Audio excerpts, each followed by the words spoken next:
News 8's Kyla Russell reports that there is a much smaller crowd outside the Carroll County Courthouse for the second day of the trial. Court is set to run from 9 a.m. to noon.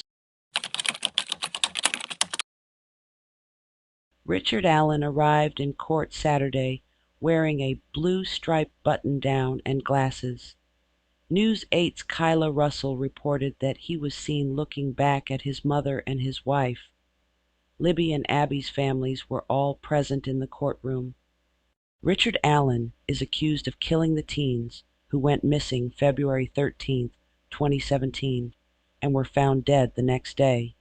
In 2022, officials arrested Allen of Delphi, Indiana, who faces 2 counts of murder and 2 counts of murder while kidnapping the girls.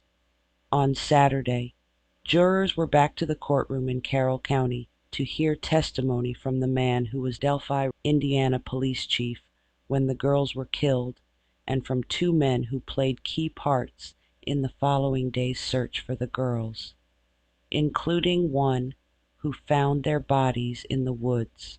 Delphi former police chief and 2 other men who were part of search parties in the hours after Abigail Williams and Liberty German went missing testified Saturday during the second day of Richard Allen's murder trial.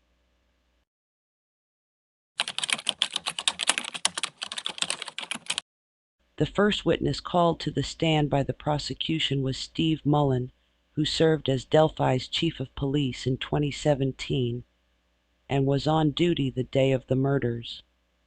Mullen described February 13, 2017 as routine and spoke about hearing radio traffic and receiving texts about Libby German and Abby Williams' disappearance. During his testimony, Mullen stood up and approached a map of the trail on a TV and pointed out where Abby and Libby entered. After learning the girls did not return, Mullen said he contacted Delphi Middle School and spoke with the search party. Mullen did not participate in the search, but said he stayed behind at dispatch. Mullen said when he left the dispatch center at 2 a.m. on February 14th, he told the court he did not believe anyone had hurt the girls and believed they would return home. He returned to work at 7:30 a.m. February 14th and met with the search party. He said he did not direct them where to go. Allen's attorney, Andrew Baldwin, objected to Mullen's testimony about the search, saying Mullen only knew the whereabouts of the search because he was at dispatch. Mullen continued his testimony by describing when he heard the girls' bodies were found and noting on the courtroom map where they were located. He said he met with Abby and Libby's families around 2 p.m. to say they had found bodies and were working on identification. Mullen said he then learned of a store near the start of the trail, the Hoosier Harvest store, having security cameras. The store's camera pointed toward 300 north and west, and he reviewed footage from 8 a.m. to 6 p.m. on February 13th. He also discussed drone footage taken of the trail on February 13, 2024, which state prosecutor Nick McClellan said was to represent and compare what the 2 scenes looked like 7 years apart. McClellan asked Mullen what kind of people would be seen on the bridge in 2017, which he answered, teenagers, younger people. Baldwin then began questioning Mullen, starting by asking about improvements made on the trail since 2017. Special Judge Fran Gull chimed in, asking about the thought process behind searching for the girls downstream. Mullen said it was in case the girls might have fallen off the bridge. Baldwin asked if Mullen went to the scene, and Mullen said he did not. Mullen described to the court where the bodies were found in relation to Morning Heights Cemetery, which is near the trail. He said he went to Weber's property on February 27, 2024, but did not elaborate. Judge Gull asked if it would take 9 minutes to walk from the trailhead to the end of the bridge. and Mullen said about.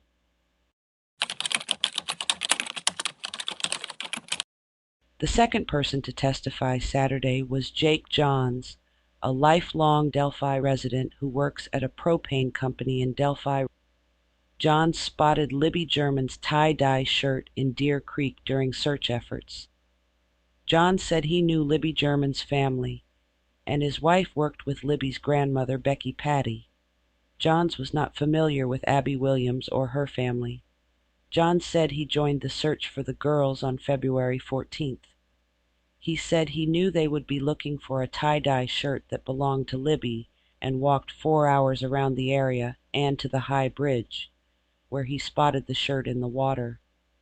He and firefighters standing nearby tried to contact police to report the shirt, but Johns said they could not get a hold of anyone. The firefighter went to the shirt himself and also located a pair of black Nike shoes that belonged to Libby. Soon after, a person living on the other side of the creek was called to come down to the search area. Brad German and Kelsey also arrived. That's when John said, another member of the search party said, "We have found the bodies." John said he did not personally see the bodies. The defense began questioning Johns, only learning that John saw footprints on February 14th on an access road near Deer Creek. After being questioned by the prosecution and defense again, nothing new was said. No further questions were asked.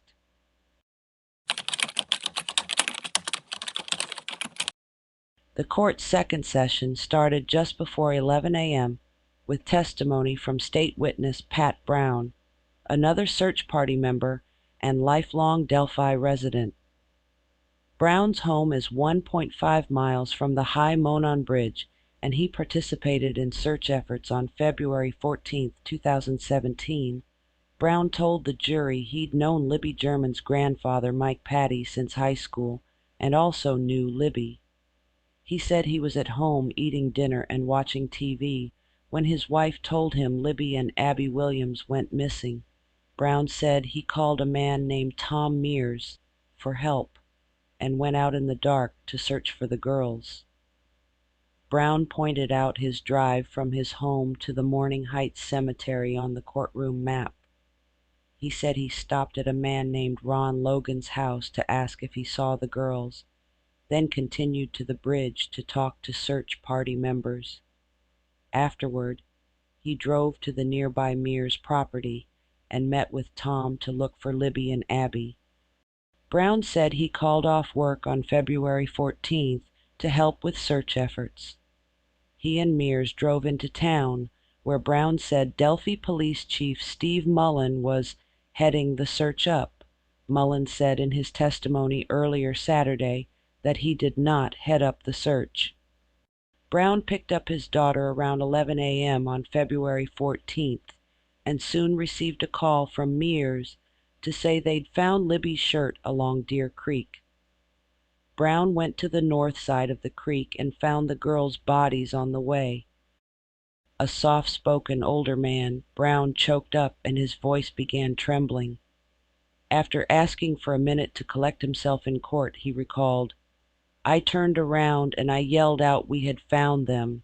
Prosecutors say the two girls' throats were slit. Libby's body was found naked and covered in blood, prosecutors say, while Abby was wearing some of Libby's clothes. Brown stood there, facing away from the girls' bodies, never approaching within 5 feet of them," he said. He called Mullen, the police chief, and told him what he'd seen. Police officers soon parked at the cemetery and began walking through the woods toward the bodies. Brown said he thought they were mannequins at first and became emotional as he told the court, "We found them." Melissa, a relative of the Pattys, was with Brown when they spotted the girls. She ran off to call the police. Brown noted on the courtroom map where he found the girls and said he got within 5 feet of their bodies. Police arrived before Brown left the scene. Defense attorney Andrew Baldwin questioned Brown, focusing on the sound of voices, what could be heard, and if Brown had cell service while in the woods. Judge Gull also asked questions about Brown's cell service provider, how long it took for police to arrive after they found the girls, and how long it took for the scene to be secured.